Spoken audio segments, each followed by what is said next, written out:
నమస్తే, welcome to #you. నేను మీ రాజేష్.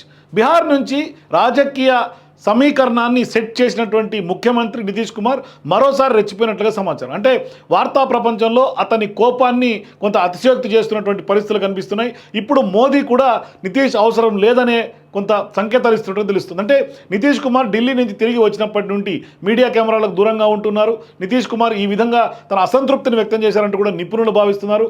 అంతకు ముందు కూడా మహాకూటమిని తెగదెంపులు చేసుకోబోతున్న తరుణంలో ఒక్కోసారి మీడియాకు దూరం అయ్యారు. సో అంతేకాదు, ఈ సమయంలో ఆయన పార్టీకి చెందినటువంటి కొంతమంది ప్రత్యేక వ్యక్తులను మాత్రమే కలుసుకునేవారు. ఇదిలా ఉంటే అతని మనసులో కొంత గణిత శాస్త్రం ఏమి గణించాలో ఎవరికి తెలియదు. అంటే వాస్తవానికి నితీష్ మీద అనేక ఆరోపణలు ఉన్నాయి. అంటే ఆయన ఏ టైంలో ఎవరు ఏ కూటమిలో ఉంటారు, ఎలా ఉంటారు అనేది కూడా తెలియదు. ఇంతకుముందు నితీష్ అసంతృప్తి బీహార్పై మాత్రమే ప్రభావం చూపింది. కానీ ఈసారి పరిస్థితులు భిన్నంగా ఉన్నాయి.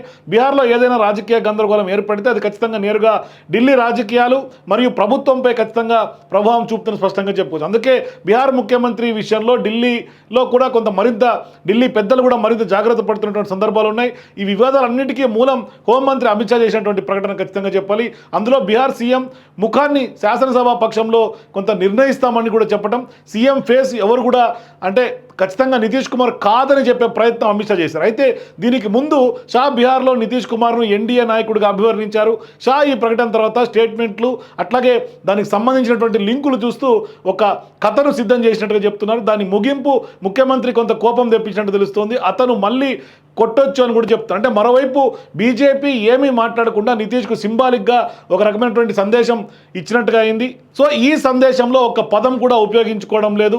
కేంద్రంలో ఎన్డీఏ ప్రభుత్వానికి నితీష్ కుమార్ అవసరం లేదు, బలవంతం లేదనే సందేశం ఇస్తూ ఉన్నారు.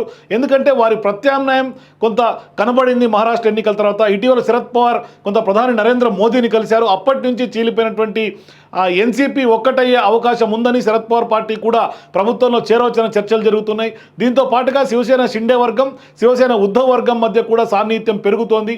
సో ఇప్పుడు ఈ 4 పార్టీలు కూడా కలవచ్చని, అన్ని ఎన్డీఏలో చేరొచ్చని కూడా పెద్ద ఎత్తున రాజకీయ విశ్లేషకులు భావిస్తున్నటువంటి పరిస్థితులు ఉన్నాయి. సో ఇప్పుడు లోక్సభ ఎన్నికల్లో నితీష్ కుమార్కి చెందినటువంటి జేడీయూ నుంచి కేవలం 13 మంది ఎంపీలు పార్లమెంటుకి కొంత వచ్చినటువంటి పరిస్థితిలో ఆ 13 సీట్లు గెలిచినటువంటి పరిస్థితిలో కాగా ఇప్పుడు శివసేన ఉద్ధవ్ ఠాకరేకి 9 మంది ఎంపీలు, ఎన్సీపీ శరద్ పవార్కు 7 మంది ఎంపీలు ఉన్నారు. ఇలాంటి పరిస్థితిలో నితీష్ కుమార్ వెళ్ళిపోవడం కేంద్ర ప్రభుత్వాన్ని ఇరకాటంలో పడేలా అయితే ఏమీ చేయదు. అట్లాంటి పరిస్థితులే ఉంటాయి. అయితే ఈ ఏడాది బీహార్లో అసెంబ్లీ ఎన్నికలు కూడా రాబోతున్నాయి. ఇలాంటి పరిస్థితుల్లో బీహార్లో నితీష్ కుమార్ బీజేపీకి కీలకమని చెప్పాలి. బీహార్లో ఈ పరిణామాలతో కొంత ఊహాగానాలు కొంత రాజకీయాన్ని వేడెక్కిస్తోంది.